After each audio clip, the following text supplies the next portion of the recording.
Yo tout le monde, on se retrouve aujourd'hui en direct des vacances. Ça peut se voir ce setup approximatif et à ce teint un peu rougeâtre sur mon visage, peut-être. Vous me l'avez assez souvent demandé et je me suis dit qu'il était enfin temps de faire un deuxième épisode de Je retouche vos photos, ou tout simplement, je prends quelques-unes de vos photos et je les retouche afin de vous montrer un petit peu comment je fais. Mais cet épisode est un petit peu spécial puisque j'ai été contacté par les gens de chez Luminar 4, qui est un logiciel de retouche et de traitement de photos, qui m'ont contacté et m'ont proposé de le tester en vidéo. Cette vidéo est donc sponsorisée par eux et je me suis dit que c'était l'occasion au final parfaite pour le tester tout en montrant un petit peu comment je retoucherai vos photos. Et vous allez voir, ce logiciel a des fonctionnalités incroyables, notamment en termes de traitement d'images un peu automatisé, de remplacement de ciel. Il y a une intelligence artificielle, enfin un algorithme qui est très sophistiqué et qui permet d'accélérer énormément le temps de retouche, par exemple sur les portraits, sur du paysage, enfin bref, sur plein de types de photos. Et du coup, j'ai préparé quelques-unes de vos photos qu'on va voir ensemble et du coup, on va voir un petit peu qu'est-ce qu'il a dans le ventre et comment il fonctionne tout simplement. Et puis c'est toujours aussi cool et challengeant pour moi de tester tout simplement de nouveaux logiciels, sortir un petit peu des sentiers battus et découvrir de nouvelles choses. Avant de commencer à retoucher vos photos, petit teasing, je vous fais gagner dans cette vidéo un tableau en PVC de 20 par 30 d'une de mes photos,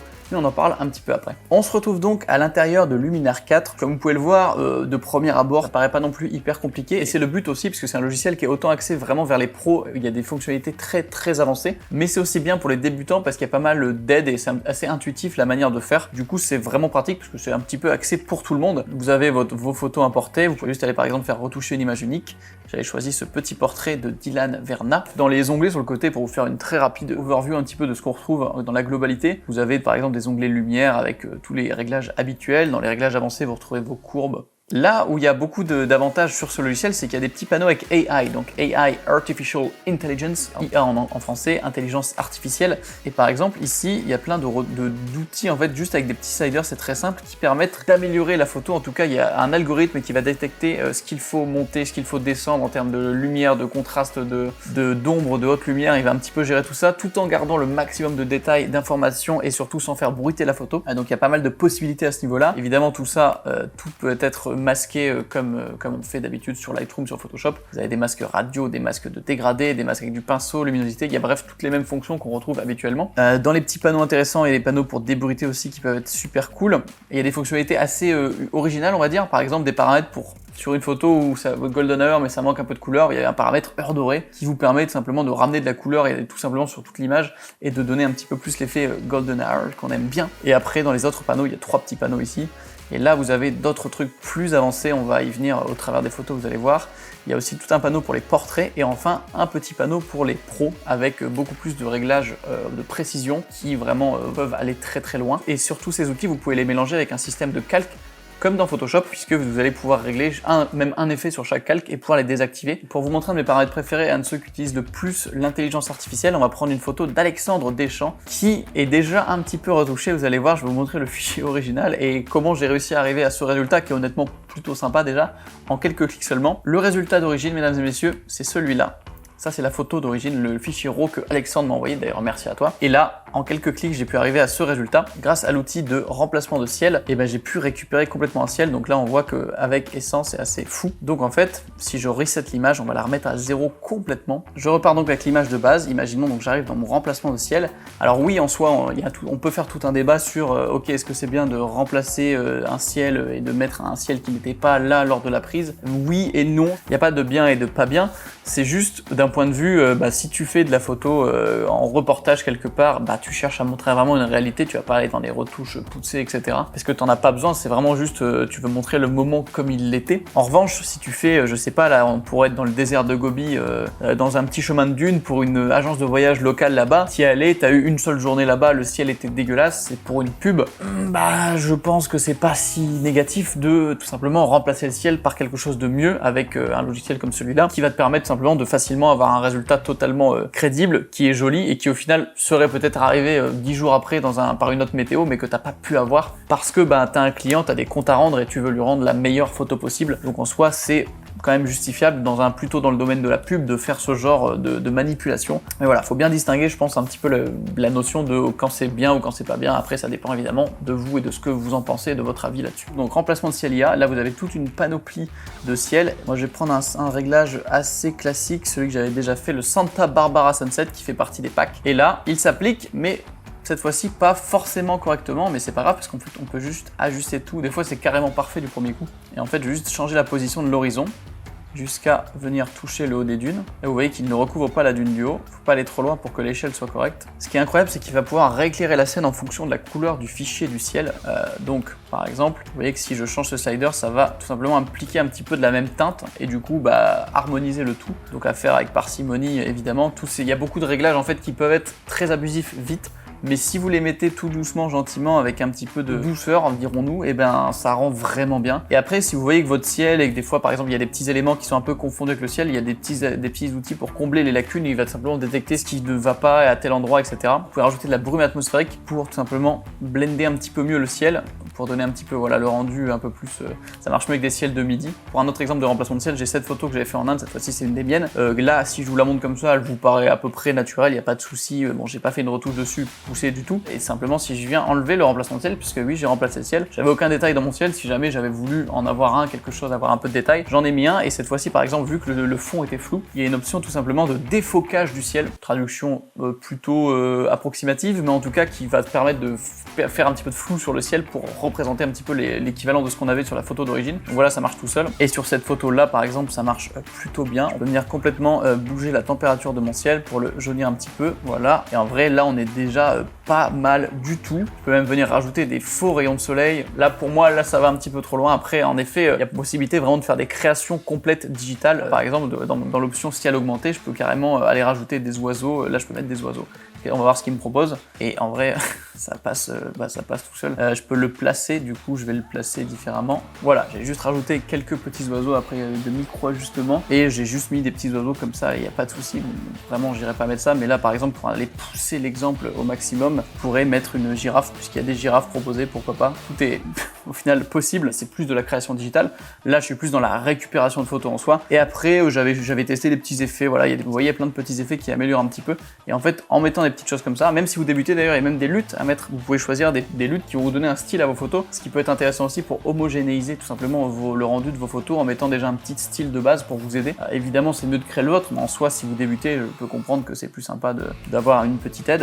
Et voilà, vous pouvez mettre un petit lutte, changer un petit peu la quantité que vous mettez dessus, et voilà, là j'ai un rendu en vrai qui est un peu trop doux, j'ai peut-être enlevé un petit peu de mystique. Bon voilà, on est arrivé un petit peu à un résultat que j'aime bien sur la photo d'Alexandre, sans non plus aller trop dans les réglages de couleurs, etc., juste pour vous montrer un peu les fonctionnalités possibles, notamment avec le remplacement de ciel. En tout cas, la photo est vraiment cool, j'aime bien les petits chemins dans les dunes et tout, là ça fait vraiment une petite ligne pour l'œil qui est très agréable à suivre, et maintenant avec le ciel qui au final a été remplacé, c'est cool. En tout cas, merci Alexandre pour ta photo. On va passer à un petit test sur du portrait pour la deuxième photo. C'est une photo de Dylan Verna qui fait pas mal de portraits très cool avec sa petite amie Alice, et du coup là on est sur un truc très néon, très sombre, un petit peu difficile aussi à récupérer. Enfin des fois j'ai des retouches de portraits à faire et j'ai pas spécialement le temps en fait de les faire, d'aller dans les détails, d'enlever les cernes, de corriger un petit peu les yeux, de rehausser le visage. C'est que ça prend du temps maintenant de faire des petits coups de pinceau. Moi je vais souvent avec le pinceau, filtre radial, mais c'est bien, mais quand on a 10 à faire, c'est vite long. Ce qui est bien en tout cas sur Luminar, c'est qu'il y a vous allez voir des outils pour les portraits qui sont pas mal. En fait je vais commencer par ça, même si c'est pas forcément l'ordre par lequel je le ferai. Je vais aller dans l'option, le petit panneau portrait, dans AI amélioration de portrait, et là rien que ce premier slider est déjà incroyable.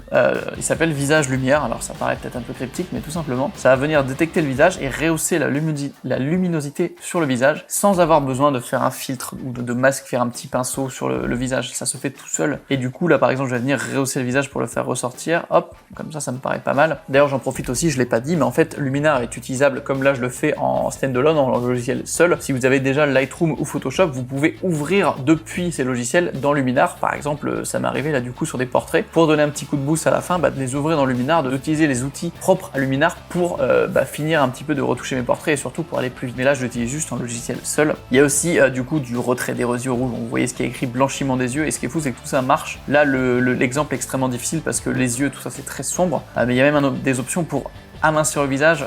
Bon alors ça je suis moins fan j'avoue, il y a des outils pour agrandir les yeux, mais là c'est des retouches moi que je trouve trop poussées, mais en tout cas juste les 4 premiers là, il y a l'élimination des cernes même, c'est incroyable. Cet exemple là marche moyen sur les cernes parce qu'on voit les lunettes. J'ai juste pris une photo que j'avais fait de Sophie, et en fait juste sans retoucher la photo, juste pour vous montrer l'élimination des cernes. Donc là je vais mettre un petit coup de visage lumière pour la rehausser un petit peu, et vous voyez qu'elle a quelques cernes, et si je fais élimination des cernes, ça disparaît en un coup de slider, et ça me paraît incroyable. Je peux même faire le Eye Enhancer qui va venir ramener un petit peu d'éclat dans les yeux et blanchir les yeux pour les faire ressortir un petit peu. Et voilà, en 2 secondes, vraiment, je suis passé vraiment d'une retouche compliquée à faire, fallait mettre des coups de pinceau, à juste un truc qui est déjà bien plus potable, avec les yeux qui sont ressortis, les cernes éliminées. Retournons à notre petit portrait. Donc voilà, j'ai fait mon petit coup d'amélioration de portrait. Il y a aussi les AI amélioration de peau qui va venir un petit peu smousser la peau. Mais voilà, vous voyez que si je le mets à fond, ça vient adoucir. Et vous pouvez aussi venir effacer la brillance. Ça, c'est super bien sur des portraits, notamment en studio. Vous avez des gros reflets de lumière à cause d'un flash ou d'une lumière continue qui était vraiment assez dure. Bah, en fait, vous pouvez venir, là on le voit un tout petit peu ici, là. Vous pouvez venir effacer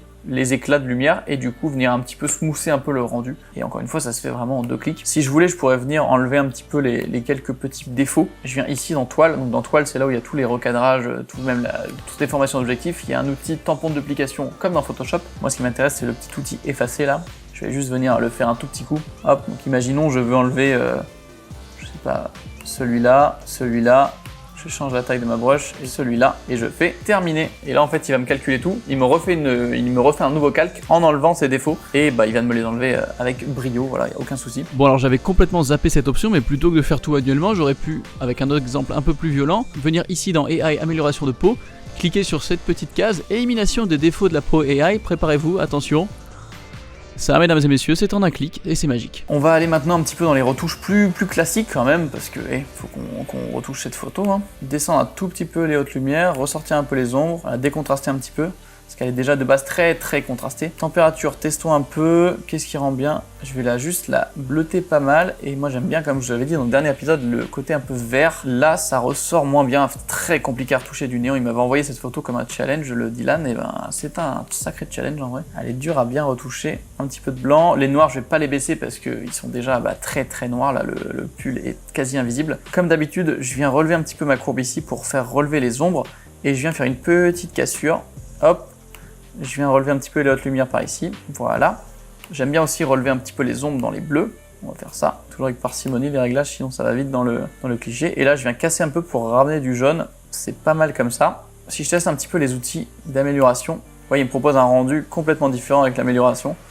Moi, je vais le mettre juste un tout petit peu. Je suis pas fan de trop pousser ce genre de réglage. Ça peut vite aller dans les trop grosses retouches. C'est pas ce dont je suis fan, mais encore une fois, ce sont mes goûts. Et là, dans l'onglet couleurs, vous pouvez évidemment, comme d'habitude, modifier toutes les teintes de chaque couleur, la saturation, la luminance. Donc là, on peut essayer de jouer avec le rouge, par exemple. Ah bah oui, le rouge, tout de suite, ça change quelque chose. On va le monter un peu, on va le désaturer peut-être un petit peu. Surtout le jaune, moi, que je veux enlever. Hop. Ah voilà, c'est ça que je voulais changer, sur son visage notamment. Un petit peu de vignettage. Là, je peux choisir mon sujet, ça c'est extrêmement pratique. Je lui dis que c'est elle le sujet. Et là, en fait, si je viens mettre la vignette, il va me la mettre autour d'elle et non pas simplement au centre, donc c'est vachement plus pratique. Est-ce que le petit rendu mystique, j'aime bien l'effet mystique, donc dans la deuxième palette d'outils. Ce que je vais faire, c'est que je vais aller créer un nouveau calque. Et en fait, sur ce nouveau calque, je vais juste le mettre en pinceau sur son visage. Voilà, et je vais venir tout simplement désaturer un petit peu le visage. Ouais, là ça me paraît vachement mieux, c'est vachement moins fluo surtout. J'arrive enfin à un résultat final, on est pas mal. C'est très dur avec ce portrait, j'ai vraiment pas pris le plus simple. Mais voilà, je suis plutôt content, j'aime bien le petit rendu, c'est dur, les néons en fait c'est extrêmement difficile de jauger ce qui est la vraie lumière, ce qui est faux, ce qui est trop fort. Vous voyez un petit peu l'avant-après comme ça avec un petit slide, c'est plutôt cool. Pour finir, on va se mettre sur une nouvelle image, une dernière image. On va aller voir une photo de François qui est plutôt stylé, qui est même très joli, j'adore. Alors déjà, première chose que je vais faire, c'est simplement un petit peu la recadrer, elle est un petit peu de traviole. Ça m'arrive tellement souvent, c'est insupportable. Je fais beaucoup de photos où mon horizon est pas droit et c'est quand même vraiment important. Voilà, on est un petit peu plus droit, ça a croppé un petit peu. Je l'ai pas dit tout à l'heure, mais si vous le souhaitez, il y a pas mal de paramètres prédéfinis par Luminar qui sont disponibles ici avec différents types de aérien, dramatique, portrait, lifestyle. On va pas spécialement y toucher parce que c'est pas dans mon délire, j'aime bien essayer de toucher un petit peu à tout, mais vous avez plein d'exemples, plein de petits styles un petit peu différents qui peuvent vous donner une base de départ au final. Alors là, je vais juste tester l'amélioration AI, on va voir ce que ça donne. Donc là, vous voyez qu'il me fait vraiment un rendu un peu plus HDR au final, c'est pas le rendu que moi je préfère, mais je vais en mettre un petit coup quand même juste pour rehausser un petit peu le tout. La structure, pareil, on va mettre un petit peu de structure, voilà, pour donner un peu plus de peps à la photo. Ensuite, alors, en termes de réglage de base, on va bleuir un petit peu le tout, très légèrement. On va lui donner un petit côté un peu froid, ça que j'aime bien. Et comme vous le savez, j'aime bien les teintes un peu plus verdâtres. Et ben là, on est sur un rendu un petit peu plus comme ça me plaît. On va faire un petit coup de blanc, un petit coup de noir, très légèrement. Voilà. Je vais juste la remettre un petit peu plus chaude au final. Je vais venir rehausser un peu comme d'habitude. Je viens casser. Là, je viens rehausser les hautes lumières ici. Là, on est déjà sur un rendu qui pète un peu plus. Hop, je fais pareil ici avec le bleu. Je viens casser pour ramener. Voilà, là, on est pas mal du tout. Je vais faire un petit peu de vert directement, voir un peu ce que ça donne. Alors, je vais ramener un peu de magenta dans les ombres. Là, ça me plaît bien. Une petite vignette, ça fait toujours plaisir. Je vais la laisser centrer. Voilà. Ensuite, j'aime bien mon petit effet un peu mystique. On va en mettre un petit peu. Je vais mettre un petit peu de grain, assez légèrement, pour donner un petit rendu, tout simplement un petit peu plus film, un petit peu plus péloche. Ensuite, dans le panneau pro, il n'y a pas grand chose que je peux faire. En vrai, c'est déjà pas mal comme ça. Et il y a vraiment beaucoup d'outils qui sont disponibles dans ce panneau pro. Clairement, il y a beaucoup de réglages. Vous pouvez faire des calques, etc. Mais bref, moi, je vais me contenter de ces petites retouches qui sont, mine de rien, assez classiques, mais qui donnent pas mal. Si on regarde un petit avant-après, on est quand même sur un petit résultat qui claque pas mal. Toujours avec mon petit côté, comme vous savez, j'aime bien le petit côté un peu verdâtre, un peu bleuté. Merci à toi François pour cette photo qui, ma foi, était sympa. J'imagine que ce petit matin était bien sympa à shooter. Merci déjà à tous ceux qui m'ont envoyé des photos. J'ai toujours encore une fois une petite banque. Je vous referai une demande si j'ai besoin de plus de photos, mais j'en ai déjà encore pas mal en stock. Donc merci à Alexandre, Dylan et François pour cet épisode et pour vos photos. Pour ce qui est de Luminar, du coup le logiciel que j'ai utilisé tout au long de la vidéo, qui comme vous l'avez vu permet vraiment beaucoup de choses, que ce soit pour remplacer des ciels, pour utiliser vraiment un algorithme très puissant, une intelligence artificielle, ou tout simplement faire des retouches plus simples, ou vraiment aller aussi tout en détail. Bref, un peu tout est possible de manière accessible. Et si vous êtes un fan de Lightroom et que vous aimez certaines fonctionnalités, vous pouvez l'utiliser en plus et l'ouvrir depuis Lightroom ou depuis Photoshop par exemple. Je vous mets deux offres qui vous sont accessibles spécialement sur cette vidéo. Les deux liens sont en description. Il y en a une simplement avec un prix en réduction par rapport au tarif normal, et la deuxième c'est avec deux packs que j'ai choisi, donc deux packs d'images de ciel en plus, pour tout simplement vous remplacer vos ciels dans certaines photos si vous en avez le besoin, comme on a expliqué dans la vidéo. En tout cas, le prix est très compétitif comparé aux abonnements classiques de Adobe par exemple. Au bout de 3 à 4 mois, on a vite remboursé le logiciel, donc c'est plutôt cool d'avoir accès à ça. Ça faisait longtemps que je n'avais pas fait gagner un petit tirage, et là je me suis dit on va faire un petit peu mieux. Je vous fais gagner sur cette vidéo cette photo qui s'affiche actuellement à l'écran en PVC en 20 par 30 cm, donc ça fait un petit tableau vraiment de super qualité. Pour participer, c'est extrêmement simple, il suffit de liker la vidéo et de laisser un petit commentaire par exemple sur ce que vous avez pensé de Luminar et des possibilités qu'on peut avoir avec. Évidemment maintenant je le dis, mais je lis vraiment tous les commentaires, donc même si vous avez des questions etc, vous voulez poser des choses, on se retrouve dans l'espace commentaires et je répondrai à vos questions et je lirai de toute façon tous les commentaires. J'espère en tout cas que ce deuxième épisode de Je retouche vos photos vous aura plu, et on se retrouve pour une prochaine vidéo. Ciao tout le monde.